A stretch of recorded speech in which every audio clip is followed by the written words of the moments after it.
국제민간항공기구 ICAO는 캐나다 몬트리올에서 개최된 제232차 이사회에서 우리나라가 제기한 북한의 GPS 신호교란 행위에 대해 심각한 우려를 표명하고 재발 방지를 촉구하는 결정을 채택했다.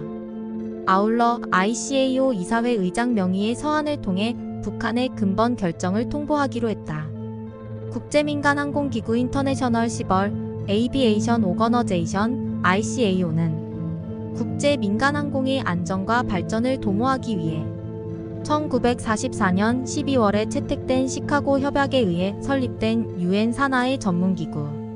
이사회는 총회에서 선거한 36개 주요 항공 강국으로 구성되며 정책 집행 운영, 협약 부속서 채택 개정, 분쟁 해결 등 국제 민간항공의 규율에 관한 실질적인 권한을 보유.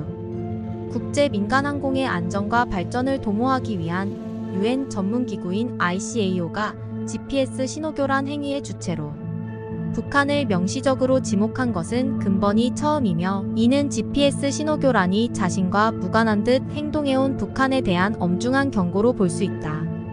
근본 결정에는 북한에서 발언한 GPS 신호교란 행위에 대한 심각한 우려 표명, 북한의 기존 이사회 결정 및 시카고 협약 등에 대한 엄격한 준수 강력 촉구, 재발 방지 보장 요구 등이 포함되었다.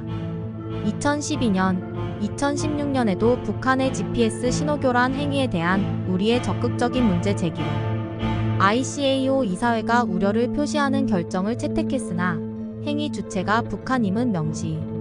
정부는 5월 29부터 6월 2일 간 북한의 GPS 신호교란으로 20개 국가지역의 500대 민간항공기가 영향을 받자 이를 ICAO에 정식 제기하였다.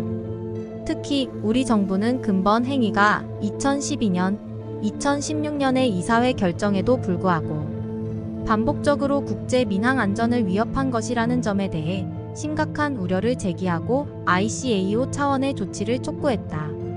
이를 위해 정부는 주 ICAO 대표부를 통해 다수 이사국을 상대로 우리 입장을 적극 설명하는 한편, 이와는 별도로 이사회에 국토교통부, 과학기술정보통신부, 한국전자통신연구원 등의 전문가를 직접 파견해 우리 측 조사 결과의 객관성 및 과학성을 설명하기도 했다. 근본 ICAO 이사회 결정문에 GPS 신호교란 행위와 관련해 북한이 명시된 것은 북한의 ICAO 차원의 강력한 메시지를 전달하는 것일 뿐만 아니라 항공안전 측면에서 북한 행동의 위험성에 대한 국제사회의 단합된 대응을 보여주는 것으로 평가된다.